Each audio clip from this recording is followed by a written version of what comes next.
En el video anterior hablamos acerca del Imperio griego y el Imperio romano.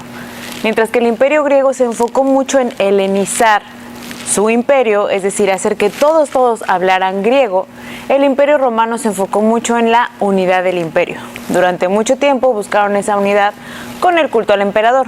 Sin embargo, en el año 313, Constantino I publicó el Edicto de Milán, donde el cristianismo ya no iba a ser perseguido como había estado siendo perseguido durante todos estos años, sino que ahora podía ser una religión libre, o sea, había una libertad de culto para los cristianos. Incluso muchos dicen que Constantino I fue auténticamente convertido al cristianismo. De esto no tenemos mucha evidencia, sin embargo, hoy vamos a hablar acerca del escolasticismo, porque es aquí donde se empieza a gestar la filosofía escolástica, es decir, un pensamiento cristiano con el pensamiento dualista griego mezclados.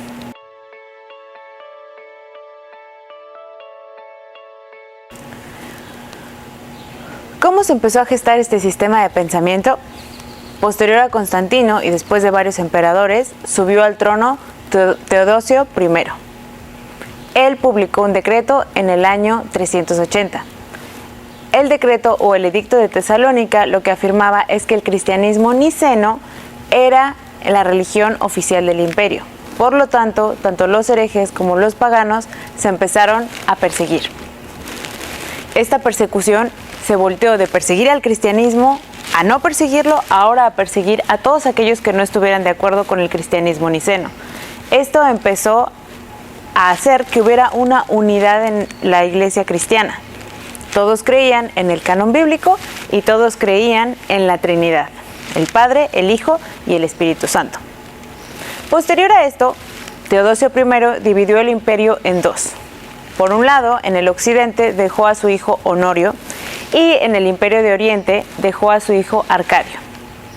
En el año 476 después de Cristo, el imperio romano de Occidente cayó por invasiones bárbaras. A pesar de la división que hubo en el imperio, esta división política, hubo una unidad en la iglesia. La iglesia mantuvo su unidad nicena y en cuanto al sistema de pensamiento que tenían era el siguiente. Recordemos que la cosmovisión griega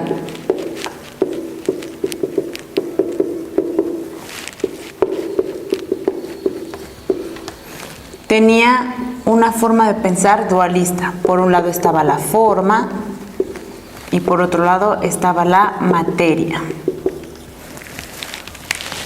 Cuando emperadores como Constantino o como Teodosio obligan a las personas a creer en algo o a no creer en algo, como en el caso de Teodosio, no hay una convicción de cristianismo. Algo que mencionábamos hace un momento era que ya no era necesaria la evangelización si tú nacías dentro del imperio romano.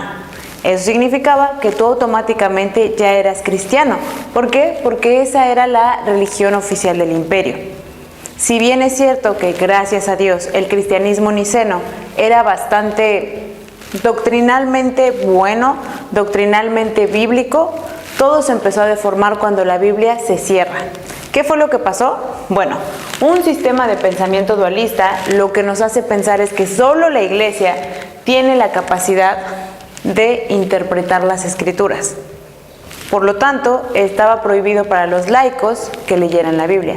Únicamente el Papa podía interpretar las Sagradas Escrituras. ¿Por qué? Porque era un libro sagrado, que no era para cualquiera. Todo esto por pensar de una forma dualista. Ahora, definitivamente no podíamos dejar el dualismo tal cual venía de parte de la religión, una religión pagana. Pero hubo aquí lo que es el escolasticismo, es la suma de una forma de pensar griega más el pensamiento cristiano.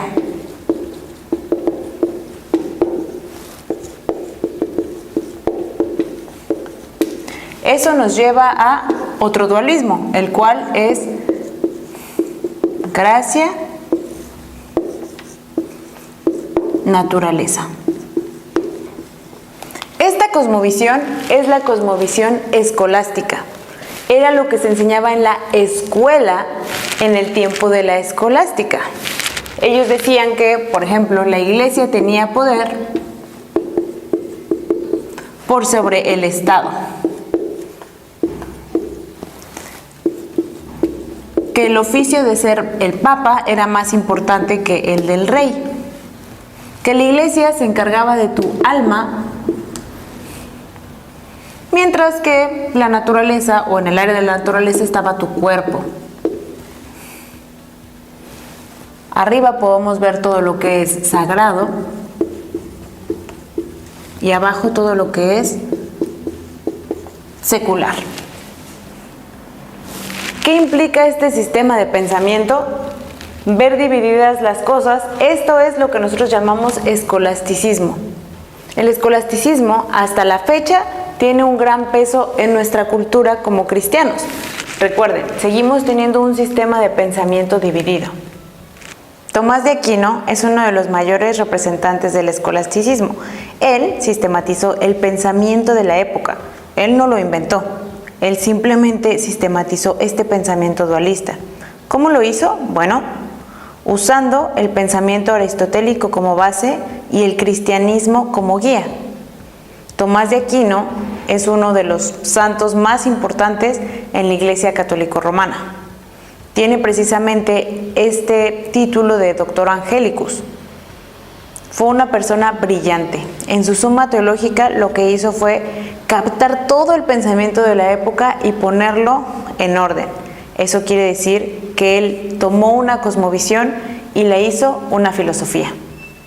Ahora a nosotros nos parece impensable cómo es que podíamos tomar una cosmovisión o una filosofía pagana y mezclarla con el cristianismo, pero desde un punto de vista dualista, como es el que había en el tiempo de la escolástica o del escolasticismo, que nos referimos a este tiempo de la Edad Media, con este sistema de pensamiento dualista tiene mucho sentido. ¿Por qué? Porque los escolásticos afirmaban: la razón se encuentra dentro del alma. Eso quiere decir que si este es el lugar donde el alma se encuentra, aquí mismo está la razón. Aquí está el cuerpo. Y por lo tanto, en el cuerpo se encuentra el pecado. Interpretaban lo que es el pecado que habla la Biblia como parte de la naturaleza del cuerpo. El ser humano, si algo tenía mal, era el pecado que habitaba en su cuerpo, pero su alma estaba libre de eso. Su razón no tenía pecado alguno. ¿Por qué? Porque dentro del alma estaba todo lo inmaculado. No podía haber pecado, por ejemplo, en los razonamientos de Aristóteles.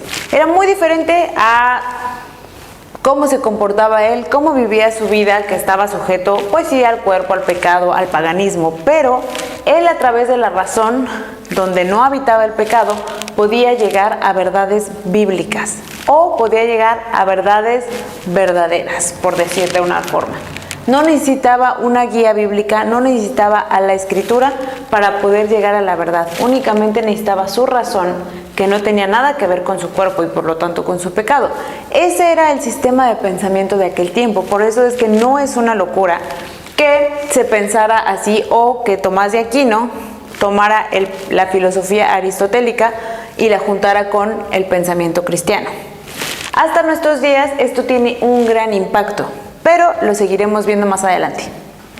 Después de todo esto, 3 cosas que vale la pena recordar de este video es: número 1, ¿cómo es que filosóficamente estaba sustentada el abuso de la iglesia hacia el resto del mundo? ¿Cómo es que la iglesia llegó a tener tanto poder? Pues es precisamente por un sistema de pensamiento dualista donde es más importante la gracia que la iglesia impartía y no tanto el Estado. Número 2, ¿qué es el escolasticismo? Es la mezcla del pensamiento griego y el pensamiento cristiano. Finalmente termina en una nueva cosmovisión que sigue siendo un dualismo, que es gracia-naturaleza. Y número 3, el cristianismo bíblico nunca va a proponer un sistema de pensamiento dividido. En la Biblia nunca encontramos tal división como lo sagrado y lo secular, o lo santo y lo profano. De eso vamos a hablar el próximo video. Que tengan muy buen día. Hasta luego.